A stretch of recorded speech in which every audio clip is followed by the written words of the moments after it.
Welcome back, fight fans, to another episode of GTS Combat. And yo, we're looking ahead to another highly anticipated match. This time, it's the return of the notorious Conor McGregor.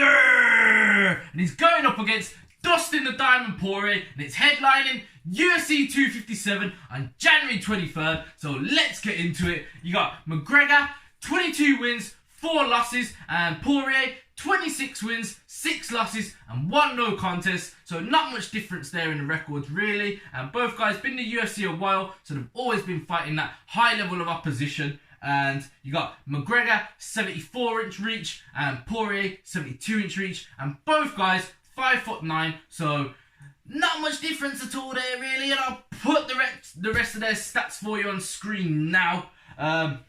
Both guys have fought once already, you should already know, back in September of 2014, and McGregor got a first round TKO stoppage, I believe within the first 2 minutes. So he got the job done pretty quickly that day, and since then, obviously McGregor went on to achieve what he did. I'm sure most of you guys know he became champ, featherweight and lightweight champ, first UFC champ, and obviously then later down the line, he did have the loss to Khabib, and then he also went on to have that mega boxing match with Floyd Money Mayweather, and we have only seen him once then since, and that was against Donald Cowboy Cerrone with another quick finish. So, yeah, McGregor hasn't been too active. We haven't seen as much of McGregor as I'm sure we'd all like.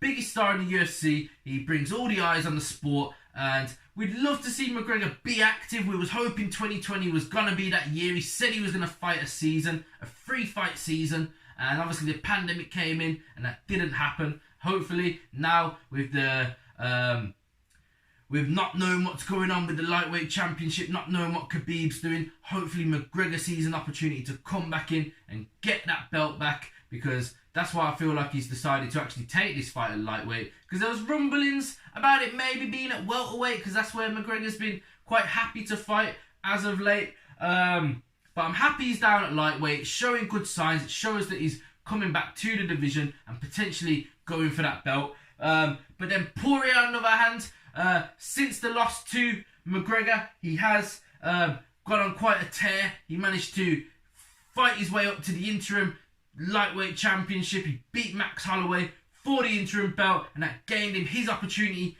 at the undisputed lightweight championship against Khabib. And as everyone always does, he fell short to Khabib, and then he's had to move on since then again, and he's picked up a couple wins in his last fight, beating Dan Hooker over a 5-round decision victory. And yeah, that's got him into this position. Both guys still ranked highly in the lightweight division. You got McGregor ranked 4th in the lightweight division, and Poirier still holding on to that number 2 ranking spot. So this is an interesting time for the lightweight fighters. The lightweight division, there's a lot of moving parts. Is Khabib coming back? Has he completely left the sport? If he has, who's going to be fighting for that vacated belt? You got Justin Gaethje just coming off his loss to Khabib. He would be a very good option to put in there, because, like I said, he's just fought for that belt. So at the time, he was obviously the best candidate to fight for the belt. So why is he now not the best candidate for the belt? Makes sense. Poirier holding on to that number 2 spot. Ferguson now fighting Charles Oliveira this coming weekend as I'm filming it. Potentially trying to get his name back into the mix. You got Michael Chandler looking to get his first fight since coming to the UFC. And obviously you got McGregor and Poirier. A lot of moving parts in this division right now. This is an important fight, people. And just the fact that we've got McGregor back, it's exciting times for the UFC and the lightweight division. So how do I see this one going down then? Obviously, we've talked about a bit of the stats, a bit of the fighters, what they've been doing, their records, etc. But how do I see this actual fight going down on the day? To be honest, I do believe Poirier is an elite level fighter. He's fell short to Khabib and McGregor. I think maybe he's an elite level, but them two, you got McGregor with his striking, just world-class level, different level. And then Khabib with his wrestling, again, just a different level. Maybe that's the problem. Poirier is an elite level, well-rounded fighter. He's very well-rounded. McGregor, on the other hand, is also very well-rounded. People disregard McGregor's ground game and his skills on the ground, but people have always struggled to take McGregor down and keep him there.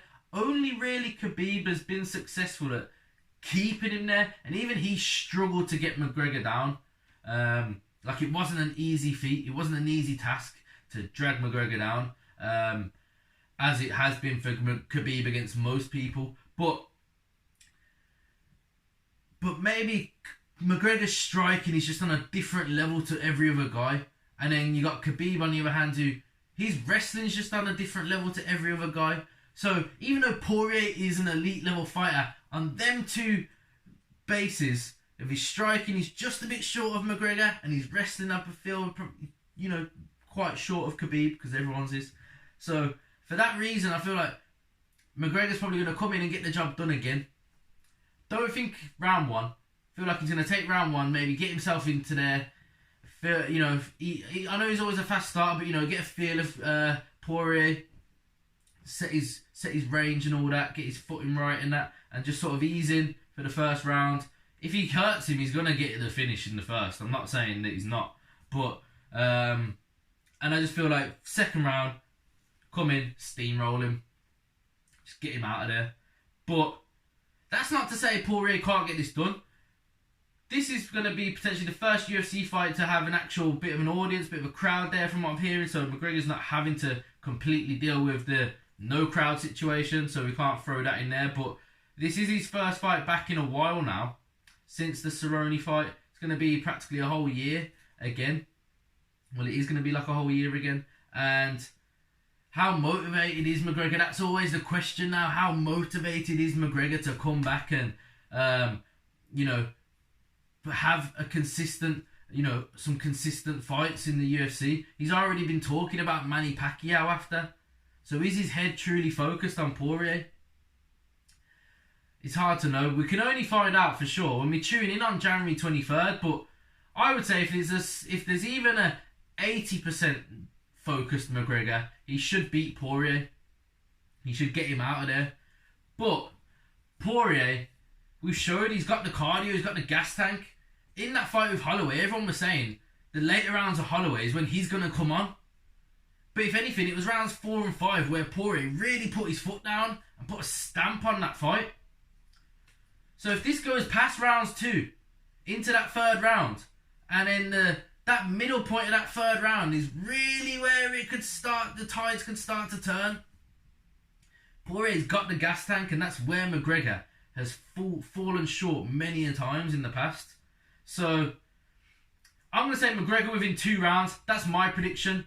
If it goes past round 3, I'm going towards Poirier, but I can't give you one of them predictions of like, oh, if this happens and then this happens. So my prediction is McGregor in rounds 2, but I'm just throwing it out there that I'm not totally disregarding Dustin Poirier. He could get this job done, especially if it goes into the later rounds. But let me know your thoughts and your predictions in the comment section below. I've been Jimmy. This has been GTS Combat. Like, comment, share, and subscribe. Till next time.